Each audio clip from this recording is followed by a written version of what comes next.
بسم اللہ الرحمن الرحیم۔ 9 نومبر کی مناسبت سے ایک صاحب علامہ اقبال کی خدمت میں حاضر ہوئے اور کہنے لگے آپ نے بہت کچھ پڑھا ہے اور بہت کتابوں کا مطالعہ کیا ہے، آپ بتائیے سب کتابوں میں اچھی کتاب آپ کو کون سی معلوم ہوئی؟ معیشت ہے، سیاست ہے، فلسفہ ہے۔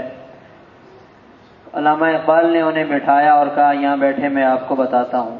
پھر اندر گئے اور اندر سے ایک کتاب اٹھا کر لائے اور انہیں پیش کرتے ہوئے کہا کہ تمام کتابوں میں سب سے اعلیٰ اور عمدہ کتاب جو مجھے معلوم ہوئی ہے وہ یہ قرآن پاک ہے۔ قرآن پاک کو سب سے عمدہ کتاب پایا اور سب سے اعلیٰ کتاب پایا۔ تو ہم دیکھ لیں قرآن پاک تمام علوم کا سر چشمہ ہے، تمام علوم اللہ تعالیٰ نے اس کے اندر جمع فرما دیے۔ ایک دفعہ حضرت عمر رضی اللہ تعالیٰ عنہ کے پاس ایک شاعر آیا، لبید شاعر، اپنے زمانے کا بہت نامور شاعر تھا۔ جیسے آج کل گلوکاروں اور اداکاروں کی ویلیو ہے، اس زمانے میں شاعروں کی اسی طرح ویلیو ہوا کرتی تھی۔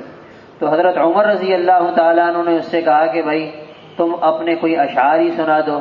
تو وہ کہنے لگا جب سے قرآن پڑھا ہے اب شعر پڑھنے کا دل نہیں کرتا۔ تو حضرت عمر بہت خوش ہوئے اور اس کے لیے انعام کا اعلان کیا۔ اور ایک واقعہ ہے، ایک بوڑھی اماں، اس کا بیٹا فوج میں تھا اور چیک کی شکل میں اس کے پاس وہ تنخواہ بھیجا کرتا تھا اور اسے معلوم نہیں تھا کہ یہ کیا چیز ہے۔ وہ اس کو جمع کرتی رہی یہاں تک کہ گھر میں فاقے پڑنا شروع ہو گئے اور اسی میں اس بوڑھی اماں کا انتقال ہو گیا۔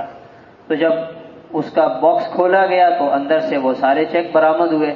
تو پتہ چلا کہ بوڑھی اماں فاقوں سے بھوک سے مر گئی، مگر اسے یہ معلوم نہیں تھا کہ یہ جو چیک میرے پاس رکھا ہوا ہے سب کچھ تو اس کے اندر ہے، میں اس کے ذریعے یہ سب ختم کر سکتی ہوں، مگر اس سے فائدہ نہ اٹھایا اور وہ دنیا سے چلی گئی۔